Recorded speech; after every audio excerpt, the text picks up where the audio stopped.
Hello everyone, welcome back to my channel. And we are going to continue with our 100 days of DevOps. Today is day 55, and we've been looking at Microsoft Azure in the past about 5 days.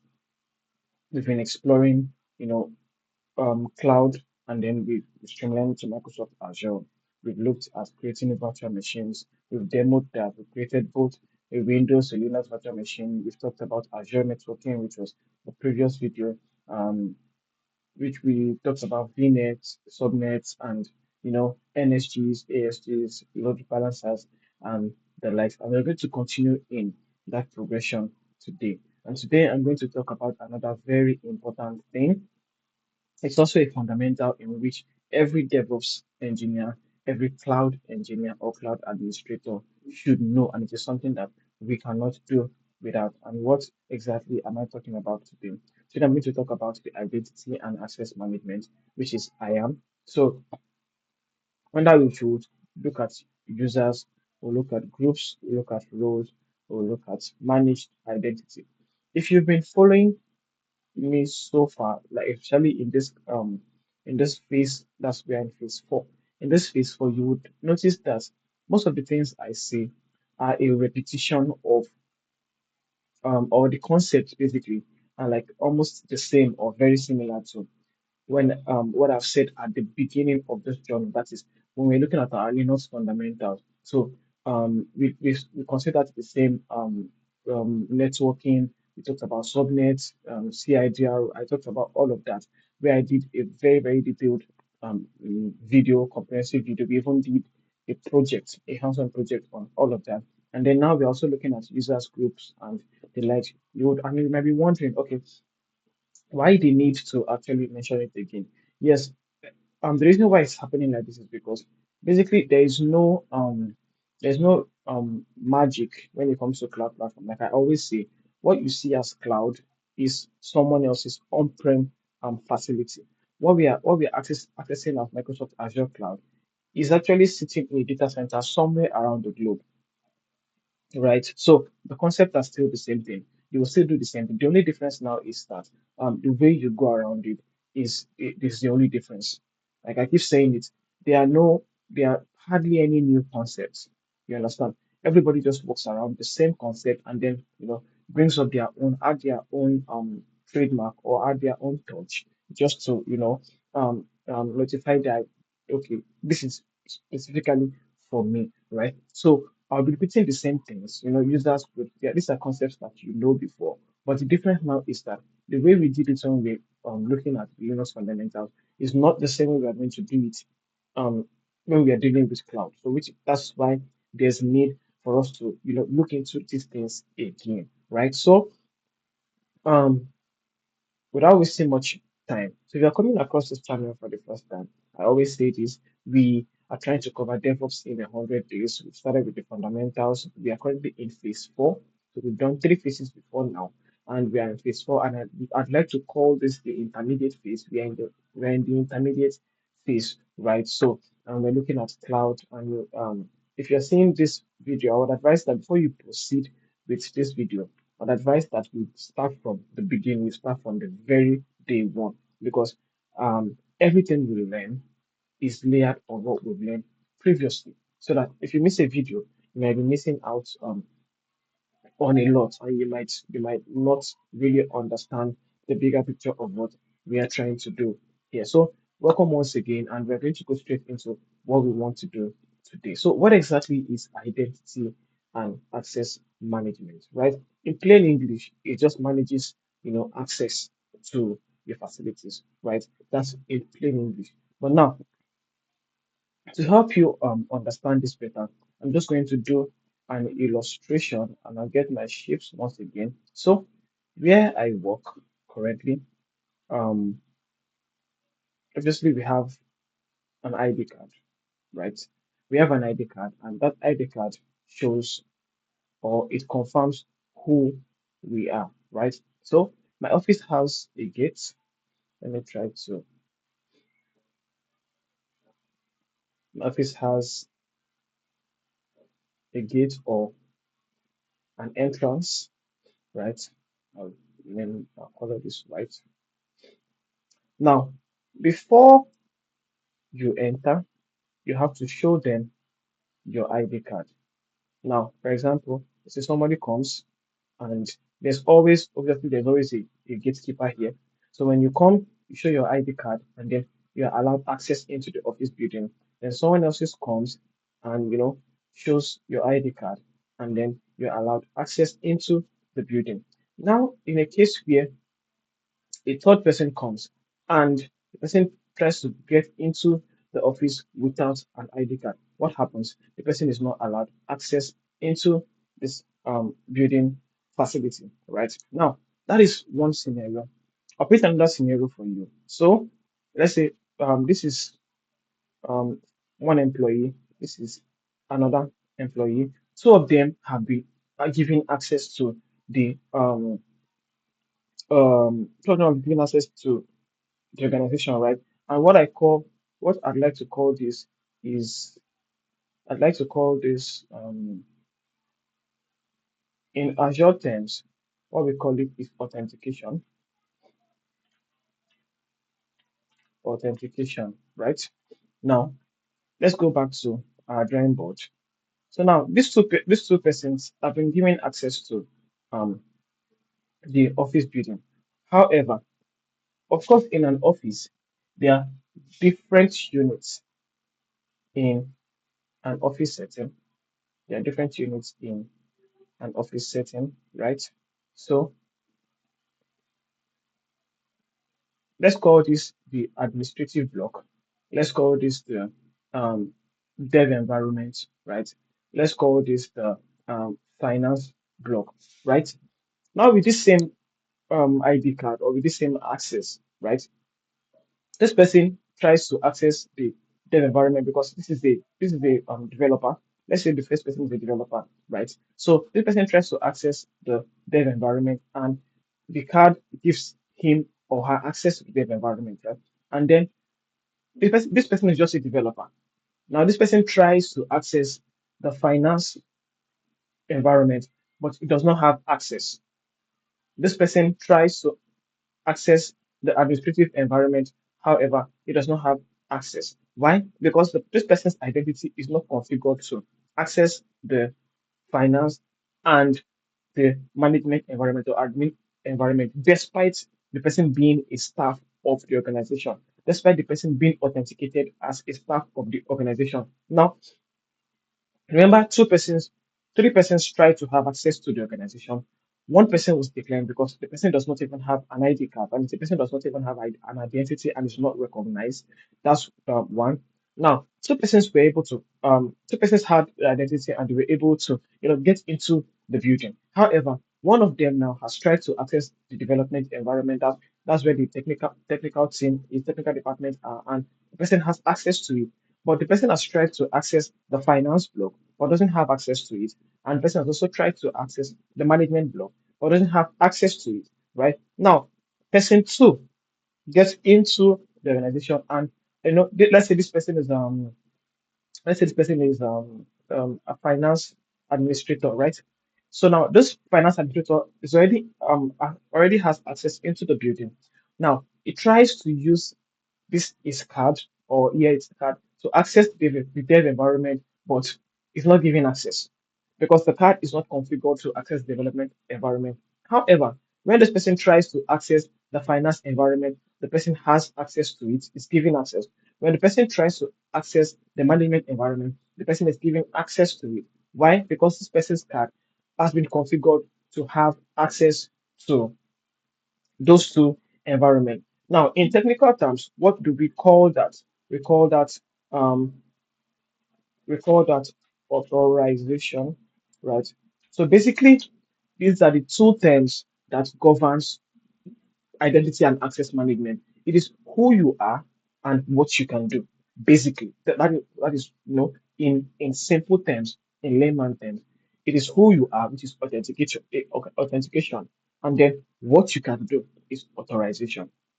In plain English, that is everything that encompasses identity and access management, right? So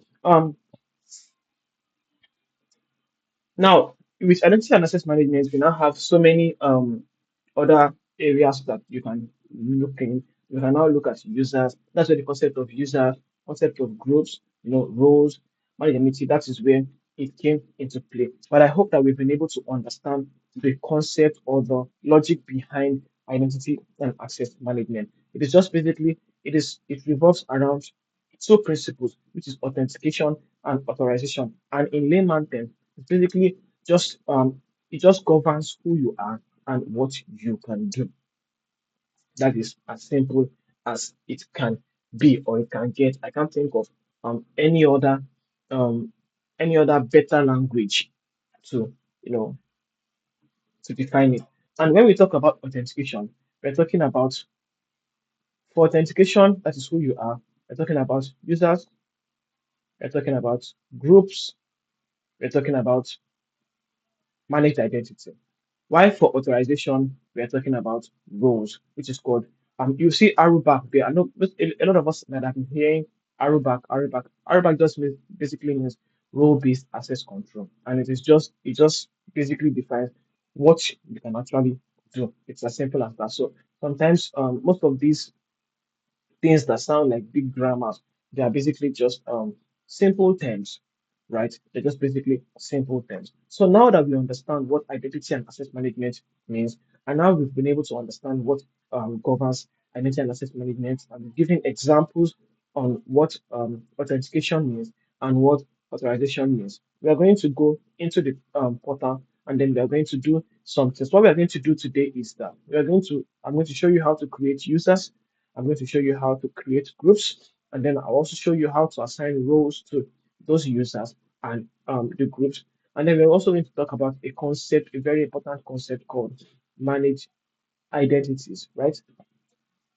So let's go straight to the terminal and get our hands dirty. So, okay, before I do that, there is a service that governs creation of users, or basically, there's a service that governs identity and access management in Azure, and that service is called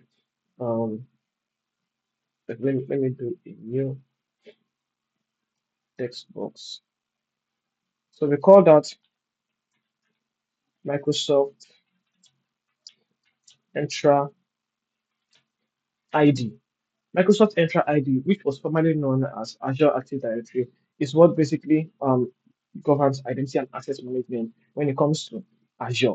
Yes, it is Microsoft Entra ID. Some people mistake it and say Microsoft Entra. No, Microsoft Entra is something entirely different, right? We are specific about the ID part of Microsoft Entra. So we have to, in case you're asked which service governs roles and all of that, and I am in Azure. Please, it is Microsoft Entra ID, not Microsoft Entra. So yes, so Microsoft Entra ID is a service that governs identity and access management in Azure. So um, now that that is out of the way, we are going to go and we will look for Microsoft Entra ID. So you can see it here, or if you bring out this plane, you can see it. It should be somewhere down. You can also see it here, and then you can also search for it. There are so many ways of getting a particular service in Azure. So I'm going to click on it. So when you click on it, you can see on the left um, hand side, that's on this plane here, you can see users, you can see groups, you can see roles and assignments and all of that. So the first thing we'll do is we're going to look at users and then we'll create a user. So on this account, I only have the my own user. That's the one I created. So I only have my own user. So how do you create users? There are different ways of creating users. Well, the most straightforward is just to create a new user. You can create a user that's um, the normal way we're going to do. And then you can also invite an external user. Basically, what it does is that if you click on invite an external user, it will ask for the external user's email address. And then once you input that and you click on send, it will send. Let me click on it so that I don't talk in abstract. So you put the email address, you put the display name of the user, and then you send a message. So you can type a message, and then once you click on review and invite. Just click on review and invite, and it goes through. Azure will send an email to that email address that you've provided, um, basically providing the user with a link, right? The user will be given a link to join your subscription, right? So that is another way you can create. Then there's also bulk operations here, where you can do bulk create, you can do bulk invite, and you can do bulk delete, right? So now I'm going to create a new user. So just I'll create two new users. Do I need two users? I think just one user is fine. One user is fine. So I can say David, David. Note this, it will always have this this name there because we are using when you create an account, Azure gives you like a domain name that ends with dot on Microsoft.com. So if you have your own domain name, then you can now go and start you can now go and start adding it into the Azure domain. That is something else entirely. That's another part of Azure where you can put your domain name and configure everything. So now we're going to use the domain name given to us by Azure by default, and then um we can just use display name. We can say David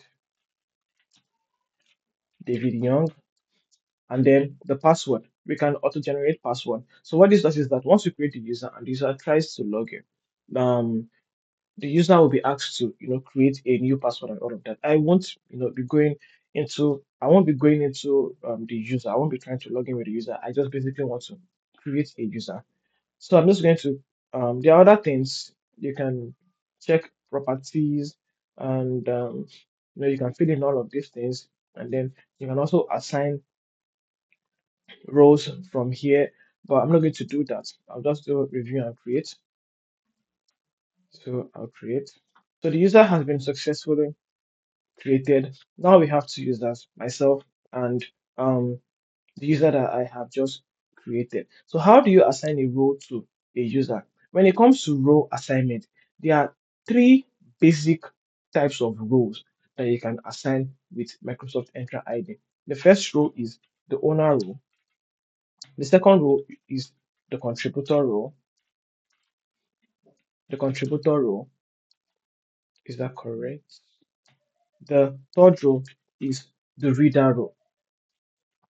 Now, what is the owner role? The owner role can basically, just as the name sound, you have ownership. You can do anything on sorry, you can do anything on the portal. You can create users, you can create groups, you can create virtual machines. Basically, you have unlimited access to the subscription. That is the owner role. And for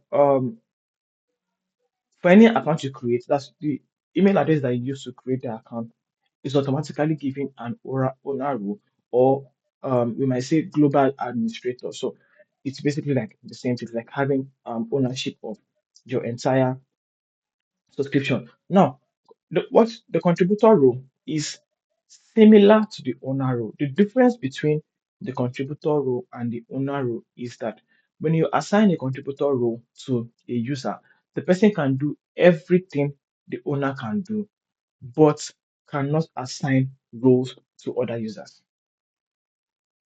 So the owner role, I'll take that again. The owner role and the contributor role are similar. The difference is that the contributor can do everything, almost everything, except assigning a role to a user. So almost everything the owner can do, the contributor role can do that. But a contributor cannot assign a role to another user. Let's say myself now, I'm the owner, right? And then I can do everything, and I can create a user. And I created a user just a couple of seconds ago called David, right? Now I give David the contributor role. David can do every other thing. David can also create a user. David creates a user called Mark. David has created Mark, quite alright. But David cannot assign a role to Mark. I am the only one who can assign a role to Mark because I am the owner. David is just a contributor. Even though David can do almost everything I can do as the owner, David cannot assign a role to Mark, which is a user that he created, despite him being the one that created the user. Right? I hope that is clear. I hope we can be able to distinguish between the owner role and the contributor role. And now, the last role is reader. I created David. David created Mark. Now, Mark, I give Mark the reader role. As a reader, the only thing you can do is to view. You can view. You can look at maybe anything as a reader, but you cannot perform any actions. Basically, you are just a viewer. You are just a spectator. You cannot perform any actions, right? So, and these roles, it is not just on a basic level, it's not just on an account level. Every resource you create in Azure, I'm going to show you now. I'm going to show you that later in this video. Every resource you create, you can create roles in each resource. So it's not like once you create it from the Microsoft Entra ID, that is all. No. For security purposes, Azure has made it in a way that even down to the resource level, you can implement IAM in down to the resource level, right? And I think that is something that is really, really, really cool. So going back to our portal.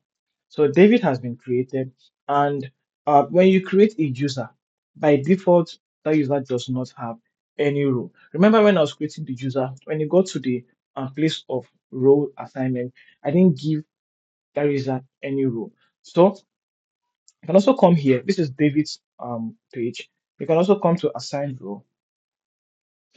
This is where you assign role to a user. So if you check, I'm waiting for this to load, you will not see any role assigned to David. So you can see no directory role assigned. If I want to assign a role to David, all I do is I just click on add assignment,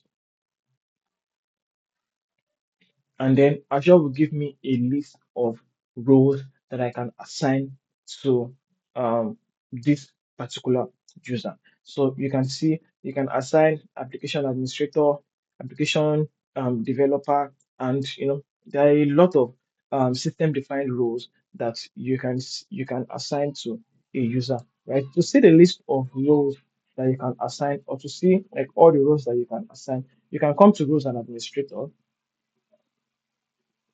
So if you come here, it shows you all the roles. There are a lot of roles that you can assign, and then you can also customize your role. But for us to customize our role, we have to be using Microsoft Entra ID Premium P1 or P2, right? And then we can have a free trial for that. I think the free trial is also for 30 days, but we are not going to do that.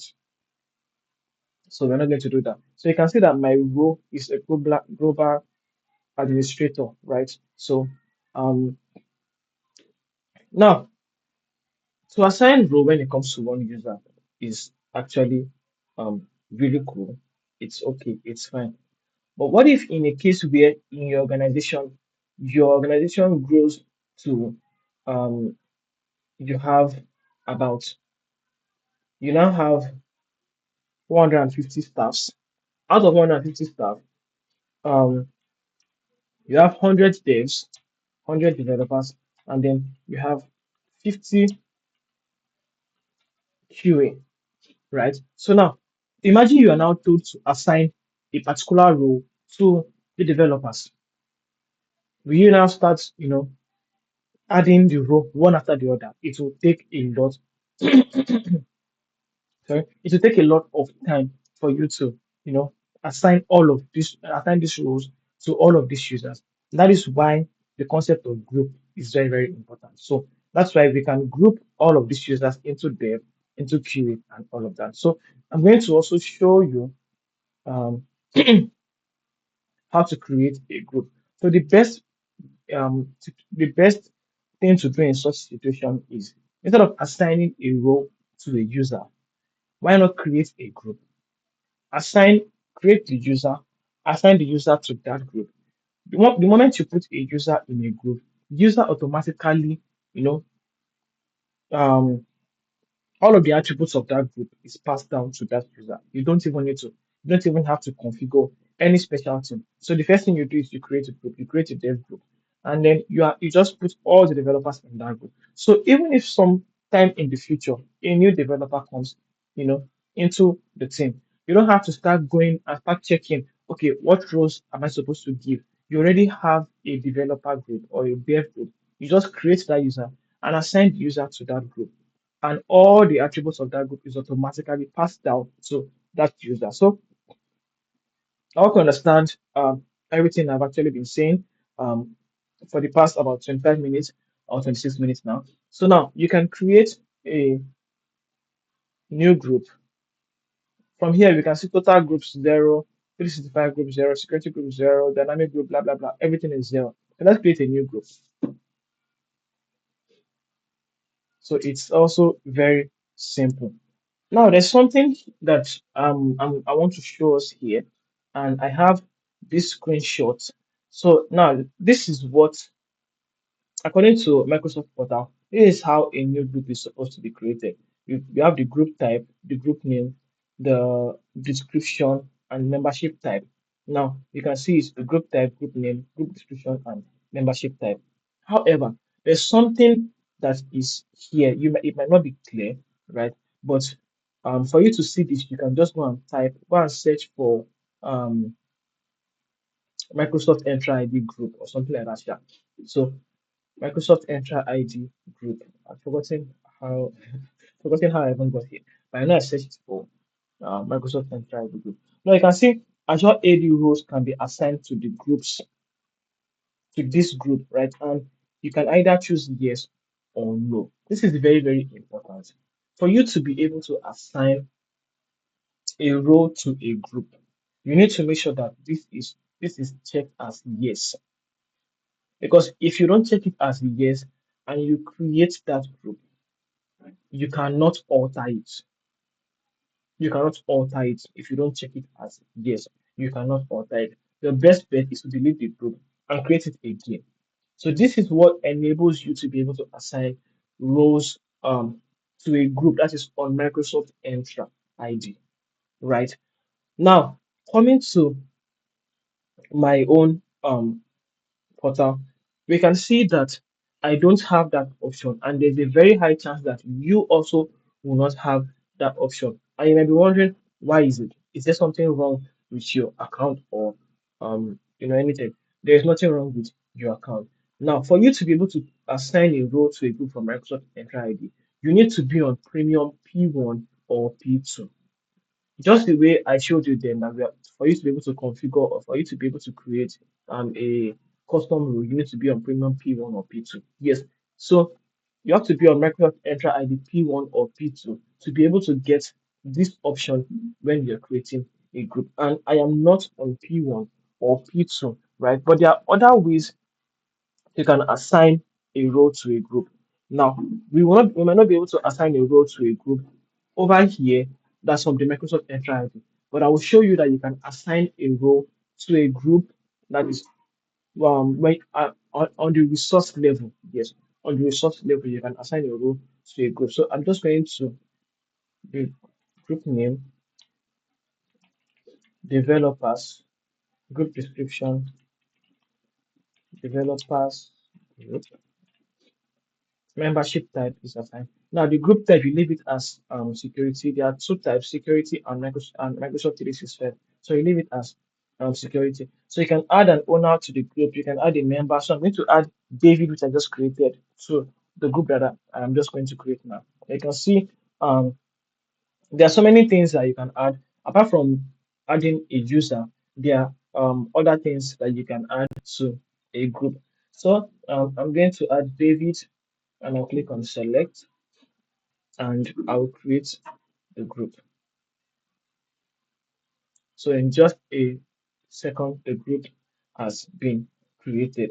So let me go to all groups. So now we have the developers group. If I click on it,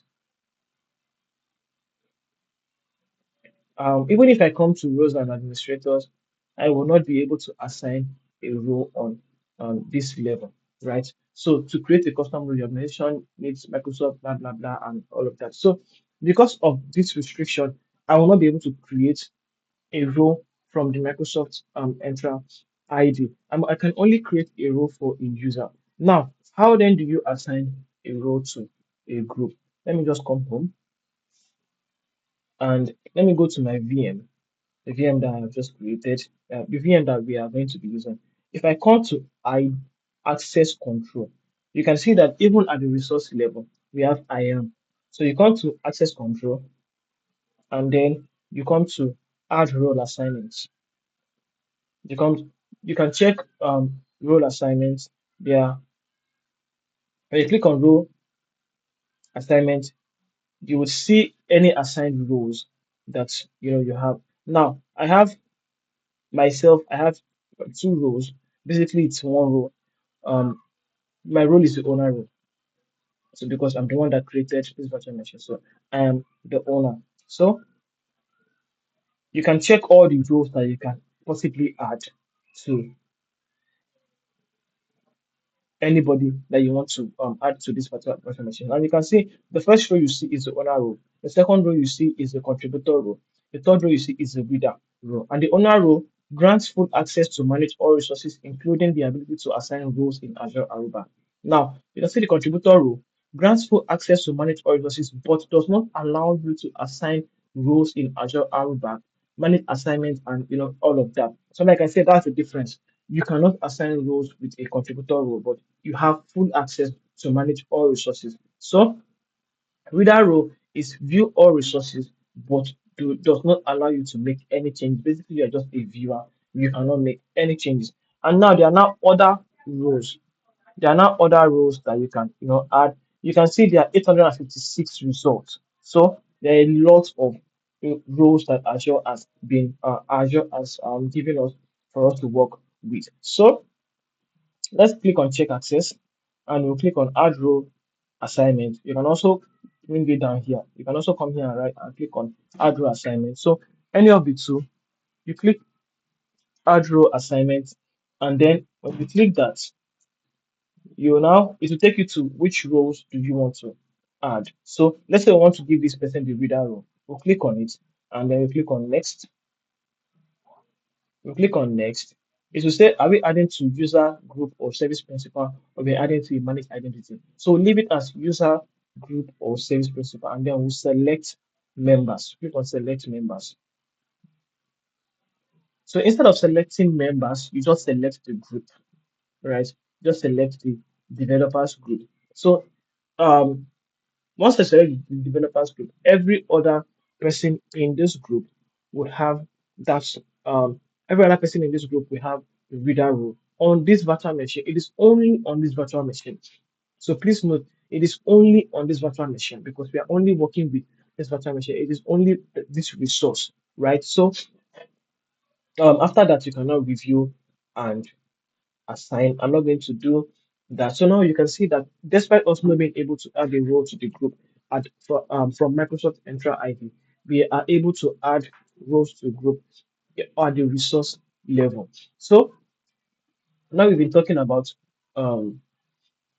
about users and groups, which are individuals, and then we've also looked at roles. So when it comes to Azure or when it comes to cloud, there might be some times where a resource would want to talk to another resource because everything that we've been talking um, about so far has to do with users, has to do with individuals. Now, when it now comes to, let's say, for example, a resource wants to talk to another resource, or a resource wants to, interact with, or a resource needs permission to access another resource. How then do we do that? That is where the concept of managed identities come into play. And it is not just managed identity. Under managed identity, we have two things.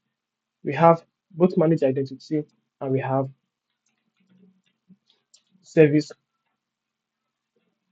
principle. So these are two concepts that they go hand in hand, right? So basically, managed identity and service principle are used for um back or IAM between resources. Users and groups are for individuals. Managed identity service principles are for resources on Azure, right? From one resource, if you want to grant access to one resource, from one resource to another resource. Let's say, for example, now, the one I'm going to show you is um, granting. access to my virtual machine to a storage account, right? So that is basically what you use manage identity and service principal to um, to do. And I'll be wondering, okay, since both of them serves both purpose, why do we have two options? Now, for service principal, what people use the most is managed identity, and I'll tell you why. For service principal, basically you are responsible for making or for ensuring maximum security level. When you create a service principal, you have to rotate the access key. You have to ensure that the the security on that service principal you've created is up to date, and that can take its tasking. So why not go to managed identity? For managed identity, Azure does all of that for us. We just we just create it, and then Azure takes care of the security. So of course we can trust Azure to an extent, um, in terms of security and all of that. But if you still feel compelled, if you have been specifically told to create a service principal, you can go and do that. I'm not going to cover service principal in this video because we'll be working mostly with managed identity. So now I hope you understand the difference between service principal and managed identity, and then I hope you understand the difference between managed identity, and then we talked about group and users. Users and groups are basically for individuals. Managed identity and service principals are basically for resources, resource to resource access.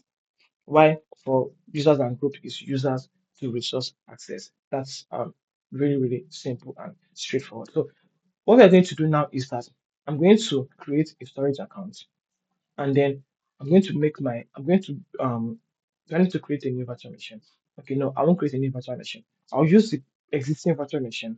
I would create a service principal, a managed identity for that virtual machine, and then I will now add it or give it a role in the storage account. So let's go straight to our portal, and I think that will be the last thing we'll cover for today.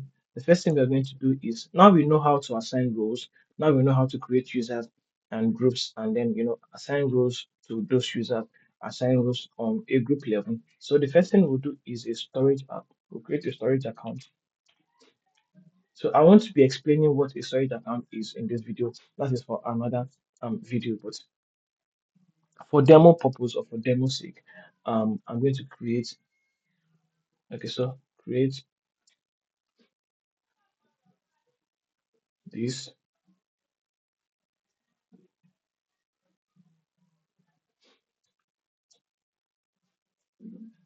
So storage account name, let's say test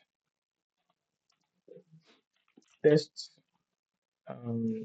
see, my storage my storage account. The field can only contain lowercase letters and numbers. Okay, so I remove this and I remove this. It's already taken.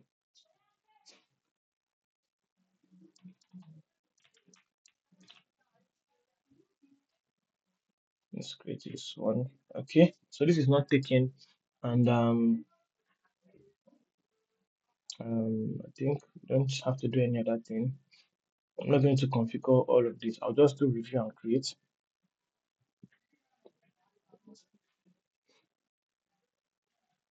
I'll do review and create, and then we're waiting for the validation to actually take place. And once Azure looks at it and validates it that it is, settings that are up to date, then we'll be able to create it. So now I'm creating the storage account. So that shouldn't take um, much time. It will take just a couple of seconds for it to be created. Okay, so our storage account has been created, and we'll go to resource. It doesn't necessarily have to be a storage account. Basically, you can create any resource. What we are concerned about is the access control. So, as we did with our virtual machine, this is access control. and basically it's the same it's the same everywhere. So you just go, you click on role assignment and all of that. So now, how do we grant access to our virtual machine? Now we are only able to grant access to users, we're only able to grant access to groups. And how do we grant access to a resource, which is our virtual machine?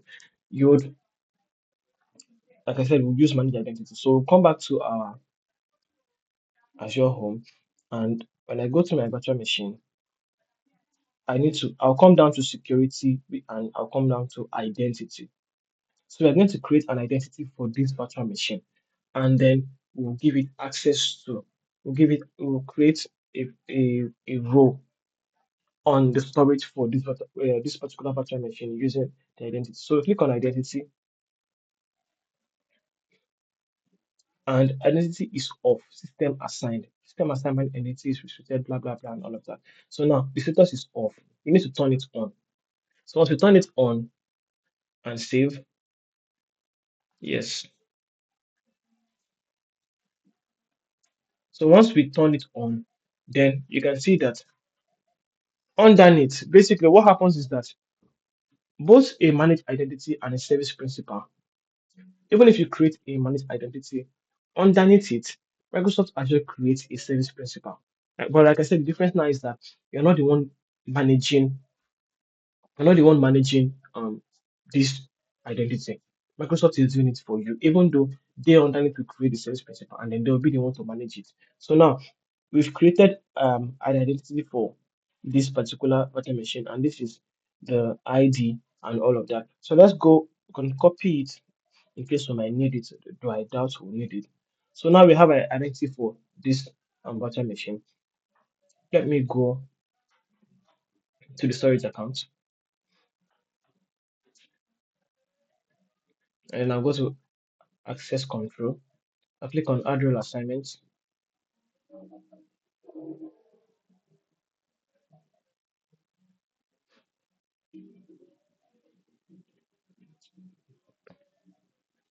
and then let's choose the reader role. This is just a demo.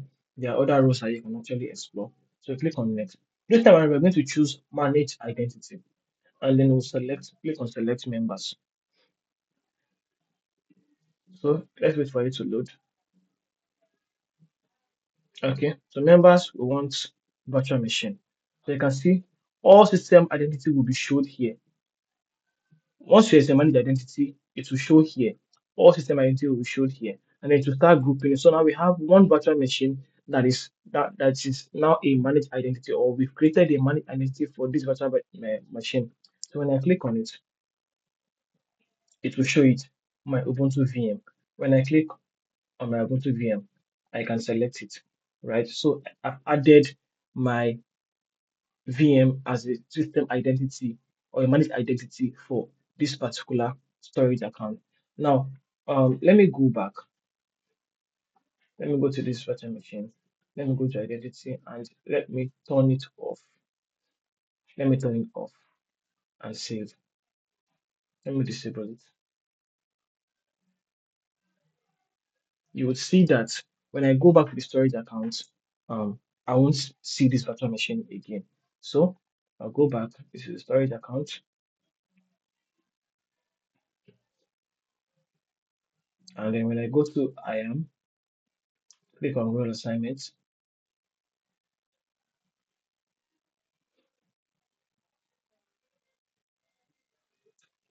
So let's go to the reader role again and click on next. Click on manage identity. I click on select members. And when I click on select, I will not see anything. It's showing no available items because now we've turned off the managed identity that we created for our virtual machine. So basically, that is how you create a managed identity. You don't have to do anything special. Just have to go to the resource, create an identity for it, and then you might need the ID, maybe not. That's if you're working with the portal, you might not need the ID. But if you're doing it programmatically, you might need the ID. Um, then you go to the access control and then click on manage identity, and you will definitely, as long as you've created that identity for your resource, you will definitely see it in the list of managed identities. Right. So now, um, I believe we've been able to understand, or we've been able to gain something. We've covered I am. Basically, I've broken down what identity and access management is into really, really, really simple terms with illustration. We've talked about users, groups, roles, managed identity. We've talked about roles, which is owner, contributor, reader role. We've, also done a demonstration on how to create a user, on how to create a group, how to create a managed identity, and how to assign roles. I believe you've been able to get one or two things. And if you've enjoyed my video so far, please do well to always like the video so that YouTube can the algorithm can make the videos come up and then other people can also see it and benefit from it. Now, one thing I don't know if I've mentioned this before, but even if I've mentioned it or not, one thing we need to always be careful of is that whenever you are done with a particular resource, if you're not using that resource again, it's most likely or it's most best that you delete the resource. Because like I always say, everything that you do on the cloud is monetized. So that you don't run into unnecessary expenses. Yes, you might feel like okay, you have $200 free credit, which I'm very sure that there's a high chance that you will not exhaust that $200 in the 30 days span given to you. You will not exhaust that $200, except if you decide to just leave a lot of things running. You understand? So now, but it's good to something that you're going to, do subsequently. It's good to learn it as early as possible. Okay, so what if that $200 finishes and you start using a pay as you go account? If you've not imbibed the habit of, you know, being conscious of ensuring that your unused VMs are turned off, your unused resources are deleted. If you don't imbibe that culture, you might have issues. You might run into issues when you start using your own funds to pay for the things that you deploy. So I'm going to delete the storage account that I created.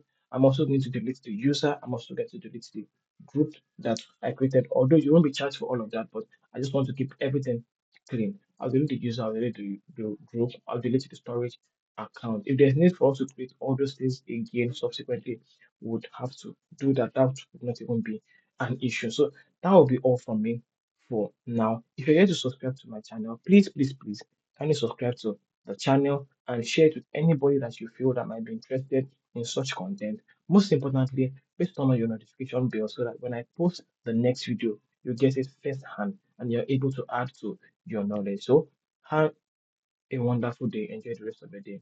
Cheers.